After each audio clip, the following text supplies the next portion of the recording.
देशाचे केंद्रीय मंत्री नितीन गडकरी यांच्या नागपूरमधील घराला बॉम्बने उडवण्याची धमकी मिळाल्याने शहरात एकच खळबळ उडाली आहे।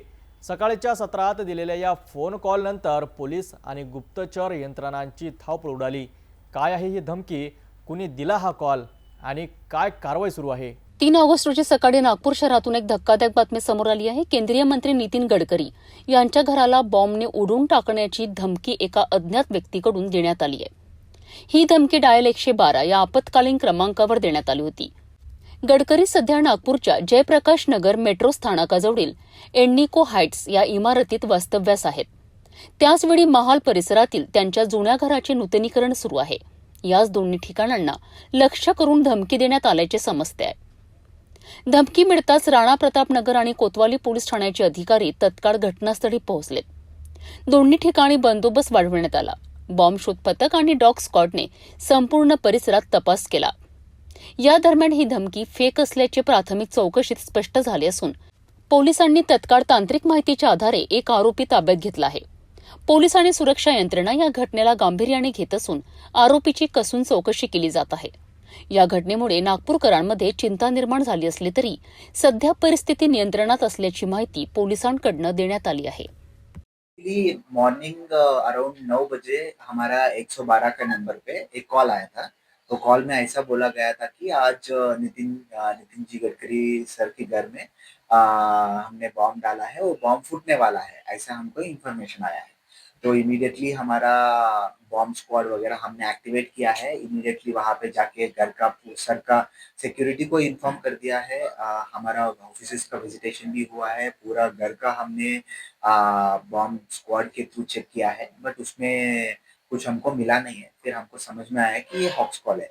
तो इमीडिएटली जिस नंबर से हमको कॉल आया वो नंबर को हमने ट्रेस किया, उसका लोकेशन वगैरह निकाला। फिर उसका हमने इसमें नेटगेट का भी यूटिलाइजेशन किया। नेटगेट से हमने डिटेल्स निकाला, उसका एड्रेस निकाला और हमें उसको इमीडिएटली गुना दाखिल करके उसको अरेस्ट भी किया है। अभी आरोपी हमारा ताबे में है। सर, क्या कारण था जो उसने कॉल किया, क्या बताया उसने?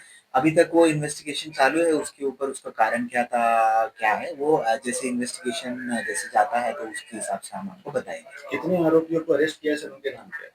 एक ही आरोपी को अरेस्ट किया है अभी एज ऑफ नाउ, जिसकी नंबर से कॉल आया है, जिसके ताबे में है, उमेश राउत करके है, उसको हमने अरेस्ट किया है, हमारे ताबे में है। उसका नाम है उमेश राउत करके। सिर्फ as of now only 1 accused है। उमेश राउत का कोई सर बैक हिस्ट्री है? नो, अभी हमने चेक भी किया, उसका कुछ पूर्व इतिहास है कि नहीं, बट उसमें कोई अभी तक हमको कोई गुना उसके ऊपर प्रीवियसली कुछ गुना वगैरह दाखिल नहीं हुआ है। ये हमको अभी तक पता है। सर, ऐसा बोला जा रहा है कि उमेश राउत के फोन से किसी और ने फोन किया, तो क्या इसमें और भी आरोपी बनने की शंका है? हाँ, इन्वेस्टिगेशन चालू है इसमें। तो हमको जैसे जैसे इन्वेस्टिगेशन होगा, जिसने किया है, क्या इंटेंशन है, वो सब जैसे इन्वेस्टिगेशन होगा उसमें हमको पता चल जाएगा। तो हम आपको इन्फॉर्म क्या करेंगे। काम करता है सर उमेश राउत?